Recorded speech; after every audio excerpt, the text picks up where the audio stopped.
Hello friends, welcome back to my channel lifestyle. কেমন আছো তোমরা? আজকে ভালো আছো? আমি ভালো নেই, আমার প্রচণ্ড শরীর খারাপ। তো আজকে হচ্ছে নবান।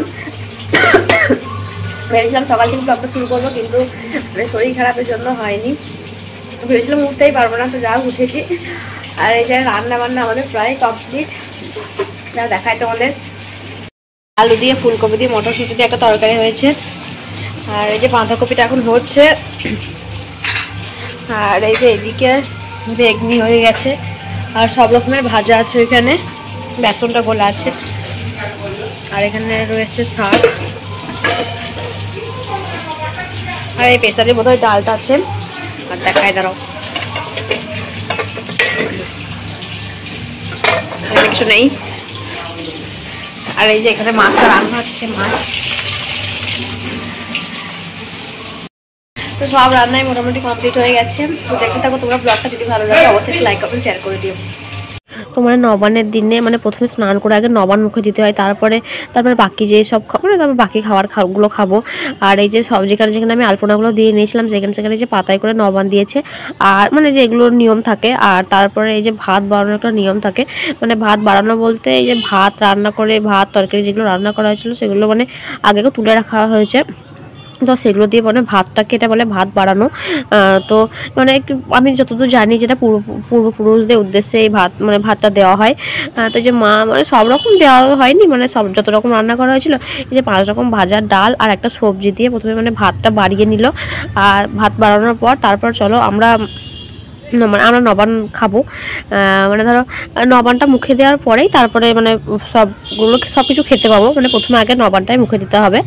আর হ্যাঁ, মানে আমার তো শরীর খারাপ, আমি তো ধরো নবান সেরকম খাবোই না। মানে যেহেতু খেতে হবে, মানে ওই যে 1 চামচ মতো মুখে দেবো, তারপরে মানে অন্য খাবার খাবো। কারণ আমার শরীরটা না একটু ভালো নেই। কাল রাতে 3-4 বার বমি করেছি, আমার একটু শরীর ভালো নেই। আর নবানটা মানে কি বলতো, নবান না মানে যেদিন নবান হয় সেদিনকে আর খেতে মন হয় না, কিন্তু আগে থেকে খুব মনে হয় নবান খাবো।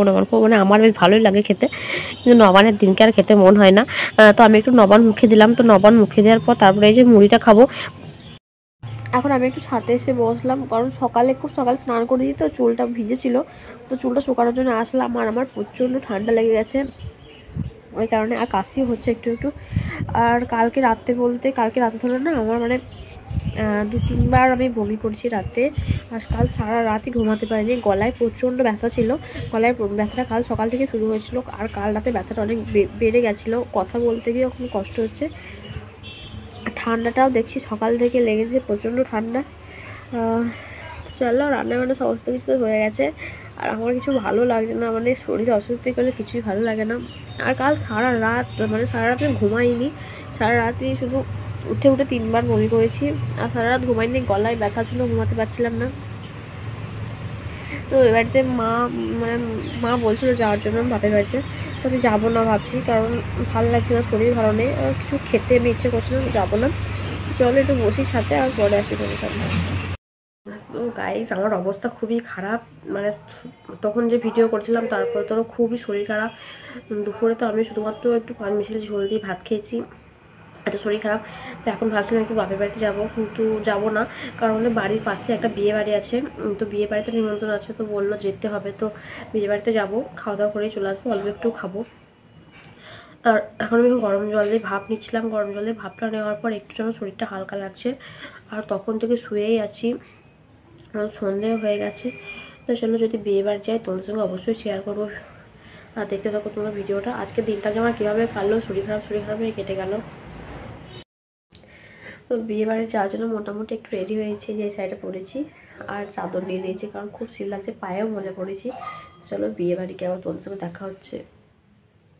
যে বিয়ে বাড়িতে আমরা পৌঁছে গেছি। আর বিয়ে বাড়িটা মানে আমাদের বাড়ির পাশেই, মানে 2-1টা বাড়ির পরেই বিয়ে বাড়ি। তো দেখো লাইটিং করেছিল, তো আমি এগুলো ভিডিও করে নিলাম। আর হ্যাঁ, আমি বিয়ে বাড়িতে এসেছিলাম। আমার বর তো যেহেতু ক্যাটারিং ছিল, আর মানে আমি আমার ভাসুর যা ওদের সাথে এসেছিলাম। তো প্রথমে ভেবেছিলাম কি আসবো না, তারপরে আমার বড়ও বললো যাওয়ার জন্য। তো আমি ভাবলাম যে বসে আছে, তখন চলো যাই একটু। আর গিয়ে আমি খুবই খাওয়া দাওয়া খুবই নর্মাল করেছিলাম, সেরকম কিছু খাওয়া দাওয়া করিনি। আর হ্যাঁ, প্রথমে বললো আগে খেয়ে নে, তারপরে গিয়ে বউ বর দেখে তারপরে আমরা গিফটটা দিয়ে তারপরে বাড়িতে চলে যাব। আর হ্যাঁ, প্রথমে আমরা খাওয়া দাওয়াটা ছেড়ে নিলাম। তারপরে এই যে আর এখন বিয়ে বসছে, বড় চলে এসছে। তো এই বিয়ে দেখে আমারও বিয়ের কথা মনে পড়ে যাচ্ছে, মানে আমারও ওই জীবন ধ্বংসের দিনটা মনে পড়ে যাচ্ছে। তো চলো একটু ভিডিও করতে পেরেছিলাম, তো সেটাই তোমাদেরকে দেখাচ্ছি। আর চলো আর দেখায় বউকে। তো খুব সুন্দর সাজিয়েছিল, মানে আমারই একটা বন্ধু সাজিয়েছিল, মানে বেশ ভালোই লাগছিল। আর আই মেকআপটা খুব সুন্দর হয়েছিল, কিন্তু যেহেতু এখানে আলোটা কম ওই কারণে মানে কী বলতো এই কারণে ভালো না বোঝা যাচ্ছিল না। তো চলো আমি ভিডিওটা এখানেই শেষ করব। হ্যাঁ, আর আমরা বিয়ে দেখার পর তারপরে যেহেতু আজ নবান ছিল, তো সেহেতু এখানে মানে ফাংশন হচ্ছিল, তো সেটাই আমরা দেখতে যাচ্ছিলাম টোটোয় করে, মানে আমাদের বাড়ির কাছেই। তো চলো ভিডিওটা আমি এখানেই শেষ করছি, দেখা হচ্ছে নতুন আরও কোনো ভিডিওর সঙ্গে, ততক্ষণ ভালো থেকো, টাটা।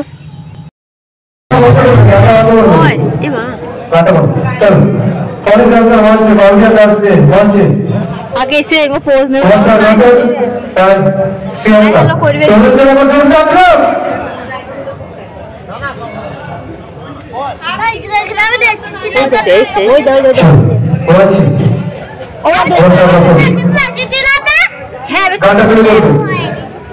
ও সাইড দাও।